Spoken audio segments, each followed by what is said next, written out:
स्वागत है एक बार फिर से आप सभी का आपके अपने YouTube channel MS study talks पर। तो सबसे पहले आप लोगों को बता दें, और आप लोगों को पता भी है कि कल शाम में ही आप लोगों को पता चल गया था कि झारखंड नई नियोजन नीति को लेकर एक बार फिर से 7 सितंबर 2022 को डेट रखा गया है, यानी कल इसका एक बार फिर सुनवाई होनी है। लेकिन इस सुनवाई में आखिर क्या कुछ हुआ है और इसका फैसला भी बहुत जल्द आएगा। क्यों आएगा, चलिए आपको बताते हैं। देखिए, झारखंड हाईकोर्ट में कल जो सुनवाई चली है, इसमें लगातार अब 2 दिन बाद 5 दिन बाद इसका डेट रखा जा रहा है, यानी जो उसका समय अंतराल था वो पहले बहुत ज़्यादा था। और आप लोगों को पता होगा कि झारखंड की जो नियोजन नीति थी 2016 की, सुप्रीम कोर्ट में लगभग 2 साल से भी ज़्यादा समय तक चला। लेकिन उसमें एक चीज़ आप लोगों को देखने में वो मिल सकता है कि अगर आपको जानकारी होगा कि हर एक सुनवाई के बाद लगभग 1 महीना, 1.5 महीना, 2 महीने का समय दिया जा रहा था। लेकिन जैसे ही लगातार सुनवाई होती गई, 5 दिन बाद, 2 दिन बाद, 4 दिन बाद, उसके बाद लगातार 3-4 सुनवाई के बाद सुप्रीम कोर्ट ने क्या किया, फैसले को सुरक्षित रख लिया और अगले 2 महीने के बाद उसका जजमेंट भी आ गया। तो देखिए, यहाँ पे झारखंड हाईकोर्ट में भी इस तरह से अब डेट दिया जा रहा था, जैसे 15 दिन, 1 महीना। लेकिन अब देखिए, लगातार 2 सुनवाई हो चुकी है और इसके बाद एक और सुनवाई का डेट तो रखा गया है 7 तारीख, लेकिन सिर्फ और सिर्फ 2 दिन के अंतराल में। तो अब ऐसा उम्मीद लग रहा है कि जिस तरह से समय अंतराल को कम हो रहा है, तो सुनवाई भी बहुत जल्द होगी, पूरा फाइनल और जजमेंट भी आएगा, इतना चांस लग रहा है। अब देखिए अपडेट में क्या कुछ निकल के आया है। तो जैसा कि आप लोग स्क्रीन पर देख रहे होंगे, हाईकोर्ट की 2 टूक नियमावली अराजकता के लिए बनेगी तो कोर्ट हस्तक्षेप करेगी ही।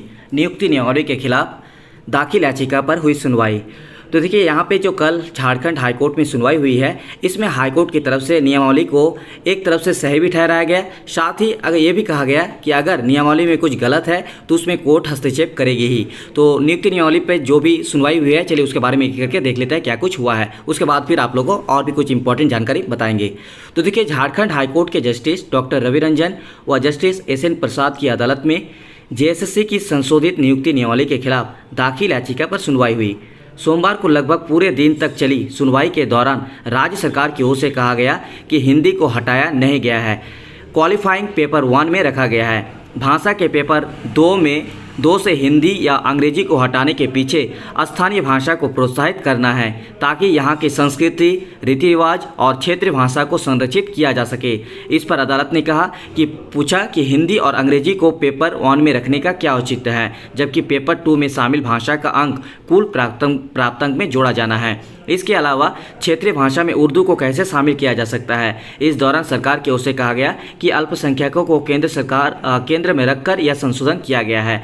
तो यहाँ पे सब कुछ डिटेल्स में अपडेट यही आ रहा है कि जो कल की सुनवाई में हुई है, उसमें लगभग 4 घंटे के आसपास सुनवाई चली है और इसमें दोनों पक्षों की तरफ से लंबी बहस चली और इसमें लास्ट में सरकार की तरफ से जो बात रखी जा रही थी, तो बहस अधूरा होने के कारण ही इसका एक बार और डेट मिला है, जो कि 7 सितंबर को होगी। और इसमें ये साफ शब्दों में कहा गया है कि हिंदी और अंग्रेजी को लेकर जो बताया गया था कि इसमें हटा दिया गया है, लेकिन इसमें सरकार की तरफ से कहना है कि इसमें हिंदी और अंग्रेजी को हटाया नहीं गया है, वो पेपर 1 में है, लेकिन पेपर 2 में हिंदी और अंग्रेजी को हटाने के पीछे तर्क दिया है कि स्थानीय भाषा को प्रोत्साहित करने और साथ ही यहाँ की संस्कृति, रीति रिवाज और क्षेत्रीय भाषा को संरक्षित करने के लिए कहा गया है।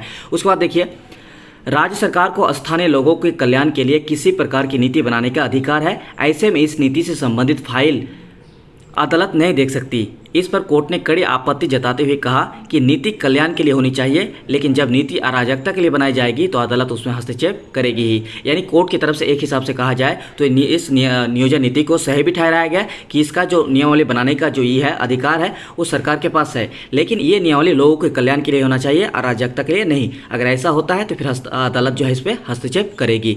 तो ये है सुनवाई में कल का अपडेट। लेकिन अब बात की जाए कि कल जो 7 तारीख को सुनवाई होगी, उसके बारे में इंपॉर्टेंट क्या है। देखिए, समय अंतराल कम हो रहा है, इसका मतलब है कि इसका सुनवाई बहुत जल्द फाइनल होगी और इसका जजमेंट भी फाइनल आएगा। तो अब देखने वाली बात होगी कि कब तक इसका फाइनल जजमेंट आ जाता है। तो तब तक चैनल के साथ बने रहिएगा, पल पल के अपडेट आपको इस तरह से मिलता रहेगा। टेलीग्राम चैनल को ज्वाइन कर लीजिएगा, डिस्क्रिप्शन में आपको लिंक मिल जाएगा। तो चलिए मिलते हैं एक और अपडेट के साथ, तब तक के लिए शुक्रिया।